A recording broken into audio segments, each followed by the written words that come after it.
लोकसभा सांसद और AIMIM chief Asaduddin Owaisi अक्सर देश की सुरक्षा को लेकर सवाल उठाते हैं। वहीं अब उन्होंने अपनी सुरक्षा की मांग भी की है। ओवैसी ने लोकसभा स्पीकर ओम बिरला को पत्र लिखकर सुरक्षा की मांग की है। उन्होंने पत्र में लिखा कि दिल्ली स्थित मेरे बंगले पर हुई तोड़फोड़ के बाद मेरी सुरक्षा को खतरा है।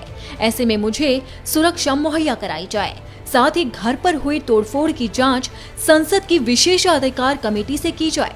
आपको बता दें कि मंगलवार को हिंदू सेना के कार्यकर्ताओं ने ओवैसी के 24 अकबर रोड नई दिल्ली स्थित आवास के बाहर प्रदर्शन किया था और इसके बाद तोड़फोड़ भी की गई। प्रदर्शनकारियों ने ओवैसी के घर के बाहर लगी नेम प्लेट, लैंप और खिड़की का शीशा भी तोड़ दिया था। जिस समय यह हमला हुआ उस समय ओवैसी घर पर नहीं थे। तोड़फोड़ की सूचना के बाद पुलिस ने 5 लोगों को हिरासत में ले लिया। ओवैसी ने अपने लिखे पत्र में कई गंभीर आरोप भी लगाए। उन्होंने कहा कि उनके घर पर हमला करने पहुंचे लोग धारदार हथियारों से लैस थे।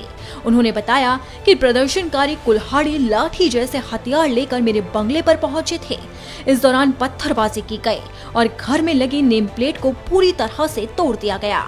उन्होंने आरोप लगाया कि पुलिस ने इस मामले में सिर्फ 5 लोगों को गिरफ्तार किया है, जबकि वहां कम से कम 13 लोग मौजूद थे।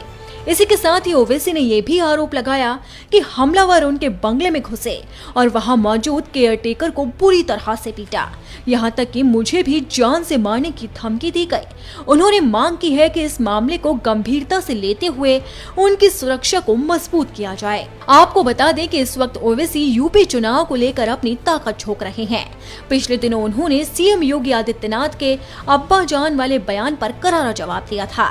उन्होंने कहा था कि जिस जिस मजलूम पर जुल्म होगा मैं उस मजलूम का अब्बा जान हूँ।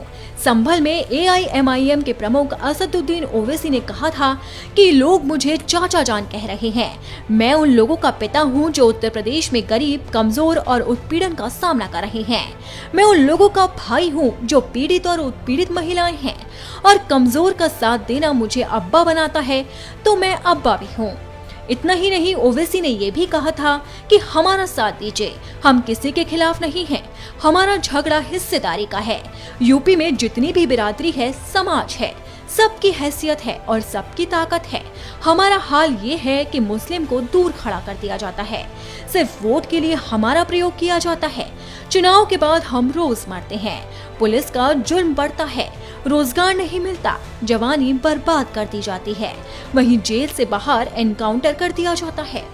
ओवैसी के इस बयान को लेकर उत्तर प्रदेश की सियासत जमकर गरमाई थी, लेकिन अब उन्होंने सुरक्षा की मांग करके पूरे देश की सियासत को गरमा दिया है। अब देखना होगा कि केंद्र सरकार का इस मांग पर क्या रुख रहता है।